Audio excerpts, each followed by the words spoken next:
माने ये तीनों गुण एक पेड़ की, संसार वृक्ष की शाखाओं को पोषण देती है। ऐसे उपादान भूतई, उपादान भूतई, उपादान भूतई माने एक उपादान याद है पढ़े तो, उपादान कार्य में हमेशा जुड़ा रहता है ना, उपादान कारण कार्य में हमेशा जुड़ा रहता है।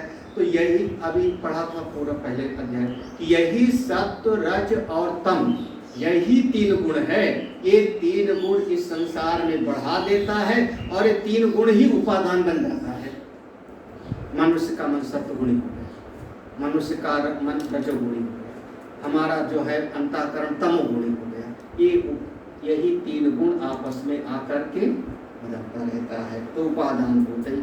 अब वो जो श्लोक में है विषय प्रवाला, ये बहुत बढ़िया शब्द है, हमको बहुत अच्छा लगा। विषय प्रवाला माने विषया शब्दादया, प्रवाला इव देहादि कर्म फलेभ्य शाखाभ्य अंकुरी भवन्ति इव तेन विषय प्रवाला सा।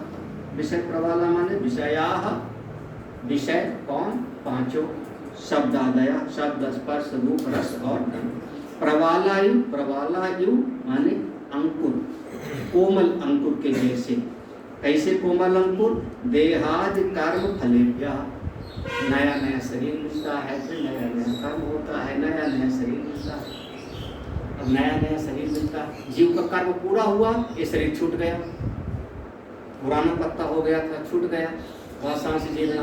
फिर कौन सा मिला? कर्म के कारण नया शरीर मिला। और नया शरीर मिलता है तो बच्चा सबको प्यारा लगता है ना, बच्चा सबको प्यारा। ये आजकल एक छोटी सी बच्ची तुम सबको तो कहाँ है तुरी भैया, कहाँ हो, बड़े खुश होते हो ना। अरे ऋतिकेश भैया कहाँ हो, बच्चे की जान लोगे क्या? अब वो ऐसे बोल रही थी, मैं सुन रही, मेरा अपने कमरे में बैठे बैठे बच्चे की जान लोगे, यही सिखाया वो घर में, ऐसे बोलते होंगे तो उसमें सीख गए। अब छोटा बच्चा नए नए, अब फिर धीरे धीरे वो बड़े हो जाएंगे, फिर वो वृद्ध हो जाएंगे तो कोई बात करने के लिए तैयार नहीं होगा, फिर नया सीख तो नए नए होते हैं। शब्द प्रवाला यू मन देहादि कर्म फलेभ्य, कर्म के कारण अनेक नए नए शरीर हमको मिलता रहेगा। देह कर्म ये सब यही समझना, ये शरीर कर्म किया तो शरीर मिला, फिर शरीर से हमने नए कर्म किया, फिर उसको लिए कैसे नया शरीर मिलेगा, यही समझना। इसकी शाखाएं शाखा अंकुरी भवंती, जैसे पेड़ की शाखा में नए नए अंकुर निकलते हैं, समझना इसी शरीर से फिर कर्म करोगे, उस कर्म से फिर नया शरीर मिलेगा, फिर उससे कर्म करोगे, फिर नया शरीर मिलेगा। ऐसे ऐसे आपके जीवन में हमेशा नई नई चीजें आती रहेंगी। तेन विषय प्रवाला, यही समझना कि विषय प्रवाला माने नए नए विषय रूपी पत्ते, नए नए पत्ते हमारे जीवन में आते। तो संसार वृक्ष में नए नए पत्ते माने नए नए विषय। अब एक कर्म कर लो तो ये मिल जाएगा, एक कर्म कर लूँगा तो ये मिल जाएगा, अब ऐसा कर लेते हैं तो ऐसा कर, ठीक है? नहीं समझेगा? अरे बिल्कुल आसान सा है। विषय प्रवाला माने पांचों विषय, पांचों विषय नए नए अंकुर। इस शरीर से ऐसा कर्म करेंगे तो ऐसा फल मिलेगा, ऐसा कर्म करेंगे तो ऐसा फल मिलेगा, इतना मेहनत कर लेते हैं तो ये वाली चीज़ हमको मिल जाएगी। बिल्कुल नहीं है, वो वाली चीज़ पुरानी हो गई, तोड़ दिया, डस्टबिन में डाला, अब दे दिया उसको कबाड़ी में, फिर मेहनत करेंगे नया वाला चीज़ मिल जाएगा। पुरानी साइकिल गई, नई साइकिल मिल जाएगी। हम कर्म को छोड़ देना चाहिए। हाँ, कोई कर्म नहीं करना चाहिए, अब करोगे तो वैसे जो है छोड़ दिया। नए नए विषय आते रहेंगे, देखते देखते नहीं नए नए विषय आते, कितने सारे विषय बदल गए, कितने सारे। तो अब इस शरीर से कर्म करते रहो, नया विषय बाजार में आता रहेगा, नई नई चीज़ों दिखाते रहेंगे। हम लोगों के ज़माने में जिसके घर में, अब पुराने ज़माने में स्टील की थाली में किसी को खाना नहीं खिलाया जाता, बदल गए। आप लोग कभी पुराने ज़माने में चले जाओ, 50 साल पुराने जितने बुजुर्ग बैठे, कभी कभी कल्पना किए थे कि प्लास्टिक की बाल्टी होगी? स्टील के बर्तन देखा ही नहीं था हम ये लोग। प्लास्टिक की बाल्टी होगी ये कल्पना किए थे? हाँ? लोहे की बाल्टी होती थी, पीतल का घड़ा होता था, गगरा, गगरा आप जो समझेगा, है ना। और जिसके यहाँ प्लास्टिक दिखाई पड़ता था वो कहते थे मुसलमान हो गए हैं। यही ना, अब आज आपके जीवन में से आपका सब, तो फिर विषय बदलता चला गया ना। देखिए, तो विषय बदलता जाता, नए नए विषय आते जाते हैं उसमें। अब उसको कहते हैं नई नई रिसर्च होती रहती, ये शाखा पर शाखा निकलता जाएगा।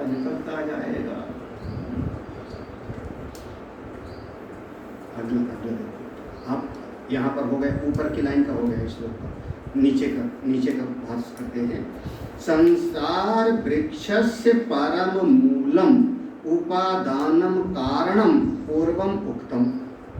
ये संसार वृक्ष का जो मूल है, परम मूल माने वो पहले ले आओ, ऊर्ध्व मूलम, जो सबसे ऊपर है, उपादान कारणम, जो मूल, वहां पर दो शक्ति थी ना, भगवान ने अपनी माया शक्ति को धारण किया, तब जगत की उत्पत्ति शुरू हुई। याद है ना, जो ब्रह्म है वो निर्गुण था, माया शक्ति को धारण किए तो हो गए अब सगुण ईश्वर, वहीं से सृष्टि का प्रारंभ हुआ। तो वो जो माया शक्ति 3 गुण वाली थी, उपादान कारण थी, परमेश्वर कौन थे? निमित्त कारण। क्योंकि माया शक्ति उनसे जुड़ गई, एकीभूत हो गया, तो हमने भगवान को कहा अभिन्न निमित्त उपादान। याद है ना। तो एक देखो, संसार वृक्षस्य परम मूलम, ये संसार वृक्ष का जो परम मूल है, उपादान कारण कौन? अव्यक्त। अव्यक्त का स्वामी कौन? ईश्वर। वो पूर्वम उक्तम, ये पहले बताया जा चुका। पूर्वम उक्तम माने इस विषय को पहले ही बता दिया। अब आगे कर देते। अथ इदानीम, अब हम अगली बात बताते हैं। कर्म फल जनित राग द्वेषादि वासना मूलानि। अब इदानीम, अब हम ये बात बता रहे हैं कि इस जगत में आप आए हो तो कर्म फल भोगने के लिए। पूर्व में हमने कोई न कोई कर्म किया है, उस कर्म का फल भोगने के लिए हमको ये शरीर दिया। ठीक है, यहाँ तक कर्म फल। अब कर्म फल को भोगते भोगते हम कुछ नया कोई न कोई राग द्वेष आदि हम जड़ बना लेंगे। केवल आप पूर्व के कर्मों का फल ही नहीं भोग रहे हो, यहाँ कर्मों का फल भोगते भोगते कोई न कोई नया राग और द्वेष बना लेते हो। नहीं समझे? अरे हमारा पुराना जो है कर्म था, जिसके कारण हमको कोई वस्तु मिली खाने के लिए, हमारे प्रारब्ध के कारण, पूर्व के कर्म के कारण ला करके उन्होंने प्लेट में रखा, स्वामी जी को। अब हमने देखा ये है क्या चीज़, हमने तो आज तक कभी देखा नहीं था। उन्होंने कोई नाम बताया, इस चीज़ का अमुक अमुक नाम है, देखो नाम बता दिया। उसके बाद एक जो खाने को मिला हमारे कर्म के कारण, हमने जब उसको खाया तो एक कर्म फल हो गया, हमारे पूर्व के कर्म का फल है, हमारा पेट भर गया, मन खुश हो गया। लेकिन अब इतने में मन में आया ये तो बहुत स्वादिष्ट चीज है, कहाँ मिलेगा, कल हम खरीद के खाएंगे। हाँ राग हो गया उसको। भाई ये नहीं, आप बताओ चाउमीन कब से आ गया? चाउमीन, पिज्जा, बर्गर और मैगी। हाँ, पहली बार खाया होगा तो पहली बार खाया तो किसी ने खिलाया, और उसके बाद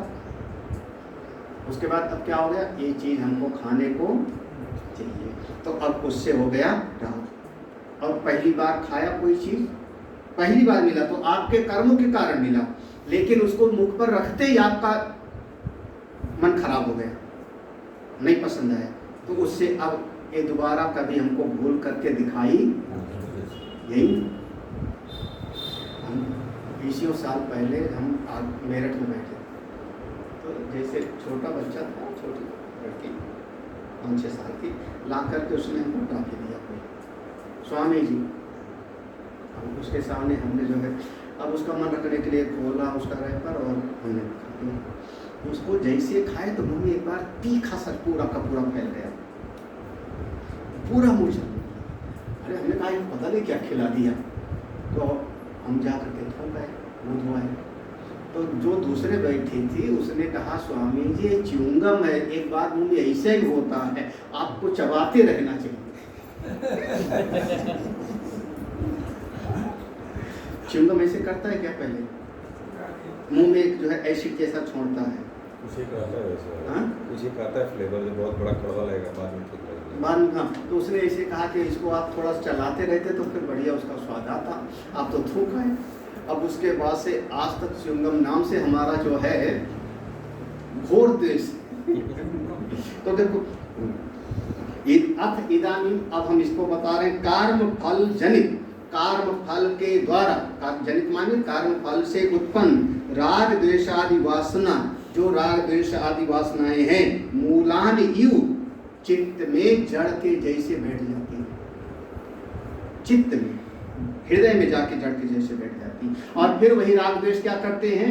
धर्म अधर्म प्रवृत्ति कारणानी, फिर वही धर्म और अधर्म में जाकर के लगा देते हैं। धर्म अधर्म प्रवृत्ति कारणानी अवांतर भाविनितानी। अब चूंकि वो अवांतर भावी माने भीतर बैठ करके ही, और कभी आगे ले जाएंगे कभी पीछे ले जाएंगे। हाँ, अवांतर भावी भीतर बाहर दोनों तरफ आपके हृदय में जैसी भावना छा गई राग द्वेष की, वैसे धर्म करोगे, फिर उससे संस्कार बैठ जाएगा, बाहर भीतर दोनों तरफ से आपका आवागमन। वही समझना कि आधा चा, वही समझना कि ये कर्मों का बंधन फंस गया।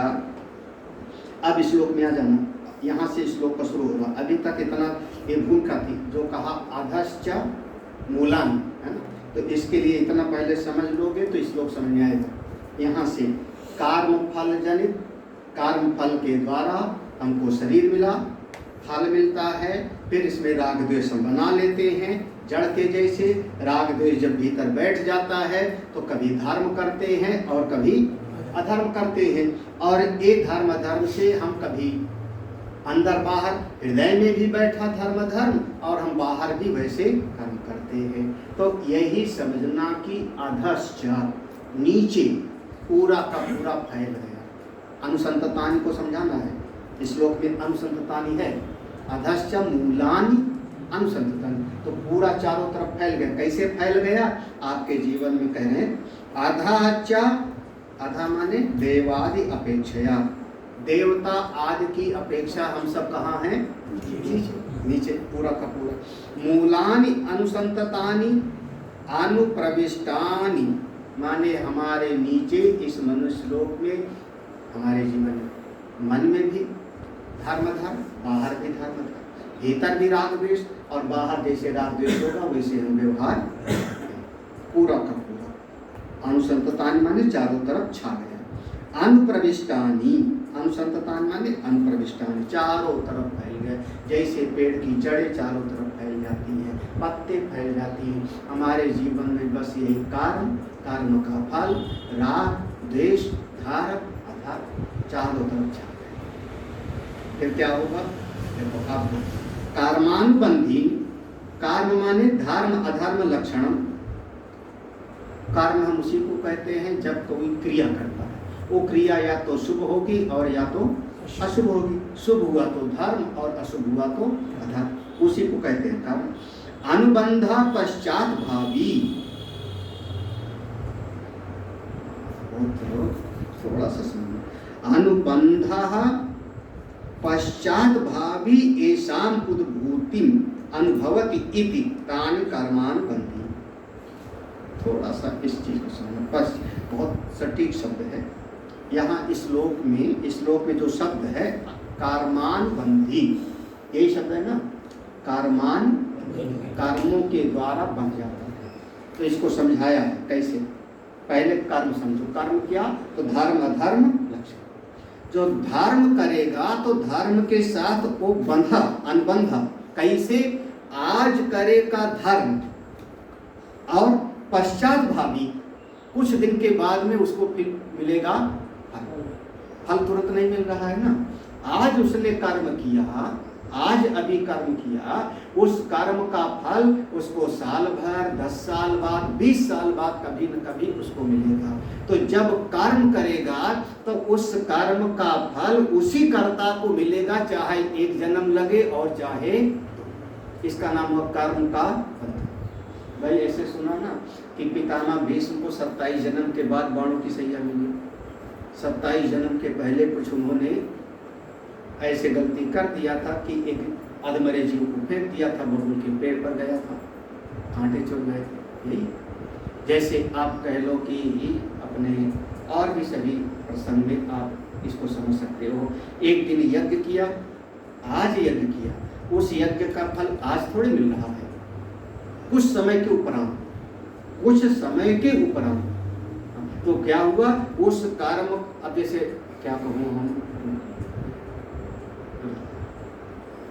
एक कर्म किया, तपस्या की, एक पांव पर खड़े हो, यही ना मनु महाराज शत्रुपा ने एक पांव पर खड़े होकर के तपस्या की, तो एक कर्म हो गया। अब इस कर्म का फल भगवान ने कह दिया क्या चाहिए, तो उनका आपके लिए से पुत्र चाहिए, तो उसी समय थोड़े मिला। कब मिला? तपस्या किया था सतयुग में, तपस्या मनु महाराज सतयुग में थे, सृष्टि के प्रारंभ में, यही ना। सतयुग का पूरा समय बीत गया। कितना साल होते हैं सतयुग में?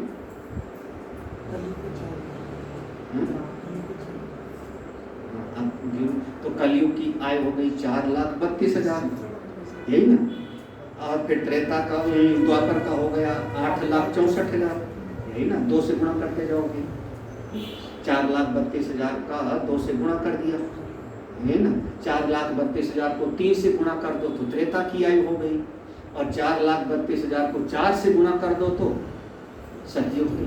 तो सतयुग में तपस्या किया, उसके बाद उनका शरीर छूट गया, और त्रेता के आखिर में फिर वही कसरत बन के पैदा हुई है ना। तो त्रेता माने कम से कम 10-12 लाख साल, उसके अंत में वो आए ना, तो इतने साल तक उनका कर्म छूटा नहीं, यही हुआ कर्म का अंत। पश्चात भावी, आज कोई कर्म करोगे तो उस कर्म का फल आपको कभी न कभी कुछ समय के उपरांत मिलेगा। अब कोई कर्म है तुरंत फल देता है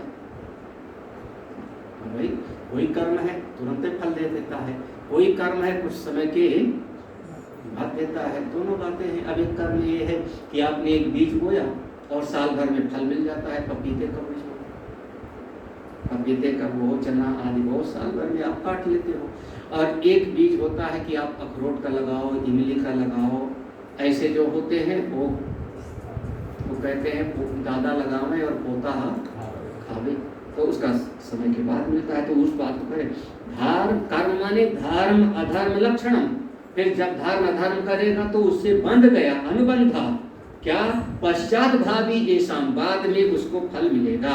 उद्भूतिम अनुभवती, उस समय के उपरांत उसको फल का अनुभव होगा। उस समय जब सुखी हो रहा है तो शायद उसको ध्यान भी नहीं है, लेकिन वो अपने कई जन्म के पहले कोई कर्म किया। जैसे देखो भागवत में क्या वर्णन आया, ध्रुव का भी है, और भी जैसे वो कहा जाता है कि वो राजा रघुगण था, है ना, जो उनको अपने पालकी में जोत दिया था भरत जी को, यही था ना।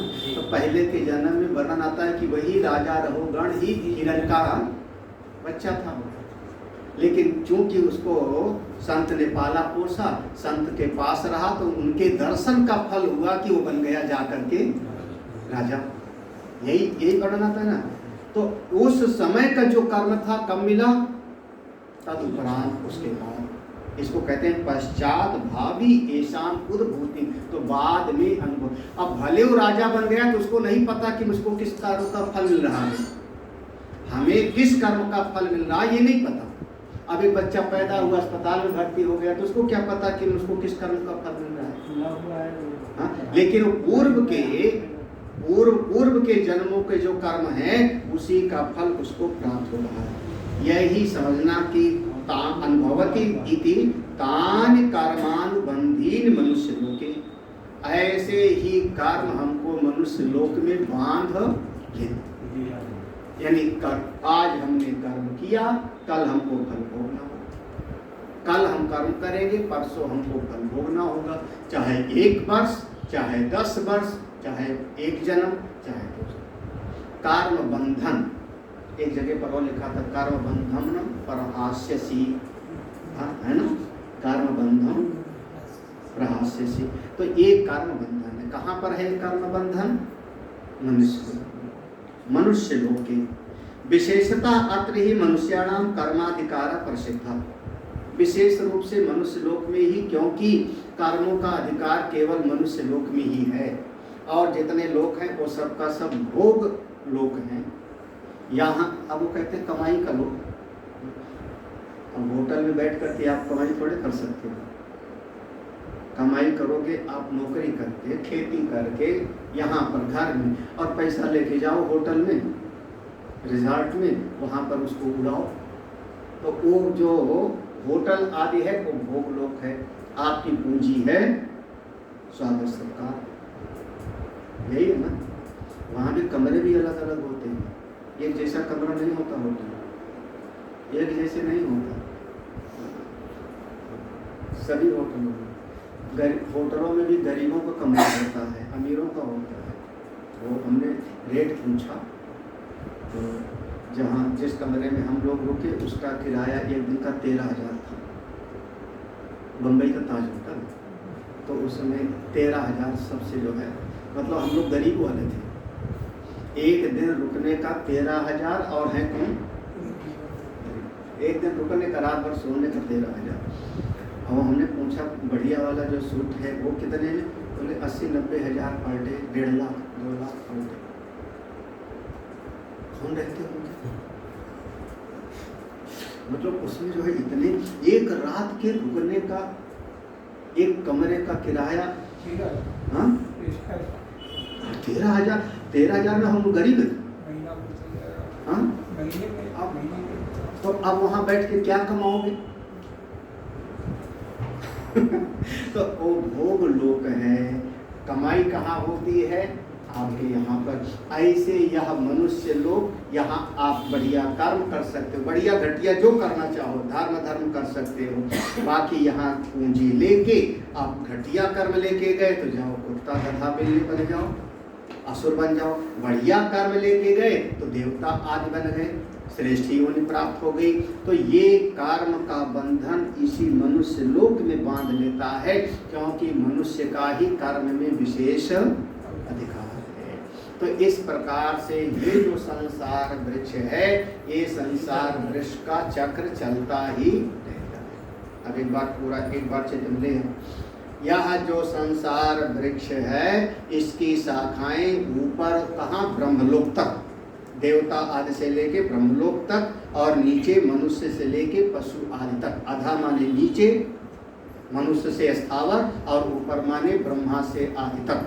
नीचे ऊपर सब जगह पर संसार वृक्ष ही फैला हुआ है पूरी तरह से। ये संसार रूपी वृक्ष सब जो मायामय वृक्ष है, ये 3 गुणों के द्वारा ही पालित पोषित होता है। और इसमें नए नए जो विषय निकलते रहते हैं वही समझना इसके हुए नए नए पत्तियां, कपोल, यही उसके नए नए पत्तियां हैं, वही उसके कपोल हैं। और अधश्च मूलानि, इसकी जो जड़ें हैं, ये संसार रूपी वृक्ष की जो जड़ है, ये नीचे पूरी तरह से जड़ जमाए बैठी है। कैसे? हमने धर्म किया था कभी न कभी, उससे फिर हमको कोई फल मिला, उस फल को जब हम भोगने लगे तो उससे फिर से नया राग, और जैसे मैंने खाने का दृष्टांत दिया, चाउमीन बर्गर आदि का, है ना, उससे खाने पीने का राग द्वेष बन गया। उस राग द्वेष से फिर हम उसी चीज को, राग वाली चीज को पाने का प्रयास करेंगे, द्वेष वाली चीज से हम। आज ये संसार में बिल्कुल ऐसे इसी तरीके से संसार वृक्ष में, और खूब अच्छी तरह से कर्मानुबंधीनि, इस जगत में कर्म के बंधन में अच्छी तरह से बंध जाता है। अब आगे या तो अयम वर्णिता संसार वृक्ष, ये जो संसार वृक्ष का वर्णन किया गया, अब इसको अगर हम इससे छूटना चाहें तो क्या करें? 2 श्लोक में तो केवल संसार वृक्ष का वर्णन, पहले वाले श्लोक में संसार वृक्ष का स्वरूप क्या है, दूसरे वाले श्लोक में इसके अंग प्रत्यंग अवयव क्या, कैसे बढ़ा ये बताया। अब इस संसार वृक्ष से छूटने का, भाई देखो, अगर हमको ये माइक दिखाई पड़ रहा है, ये माइक दिखाई पड़ रहा है तो मैं लोहा की यारी लेके काट सकता हूँ, तोड़ सकता हूँ, फेंक सकता हूँ, यही ना। अगर ये दिख रहा है तो हमारी जानकारी में आ गया कि ये चश्मा है, हमारी पकड़ में आ गया तो चश्मे को मैं तोड़ दूँ। ऐसे संसार वृक्ष आपको दिखाई पड़ रहा है क्या? अभी सुना तो भले थोड़ा बहुत समझ में आया, लेकिन सत्संग के बाद सब भूल जाता है। संसार वृक्ष समझ में आ रहा है क्या? इसको मायामयी कहा। मायामयी माने क्षण क्षण जो रूप बदल जाता है। अभी सोचा कुछ था, अगले क्षण मिलेगा। वही मैंने कहा, वो हिरण का दृष्टांत दिया कि वो हिरण, सोने का हिरण, किसी को मिला उला नहीं, केवल दिखाई ही किसी को नहीं मिला, ना सीता माँ को, ना प्रभु श्री राम को, किसी को नहीं मिला। अरे रावण को भी नहीं मिला, क्योंकि वो तो जानता ही था कि मेरा मामा है। तो किसको मिला सुनने के? दिखता है।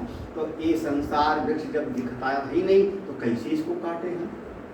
जो दिखाई पड़े उसको तोड़ा जा सकता है, काटा जा सकता है। तो संसार वृक्ष को काटने का तरीका क्या है, इससे छूटने का उपाय क्या है? तो अभी थोड़ा एक नीचे वाले श्लोक में एक लाइन में इसका स्वरूप और बताएंगे और दूसरी लाइन में इसका उपाय बताएंगे। बहुत बढ़िया श्लोक है ये, तो पूरा 15वां अध्याय तो बिल्कुल छोटा है। तो संसार वृक्ष में जीव फंसा है। ओम पूर्णमदः पूर्णमिदं पूर्णात् पूर्णमुदच्यते पूर्णस्य पूर्णमादाय पूर्णमेवावशिष्यते। ओम शांति।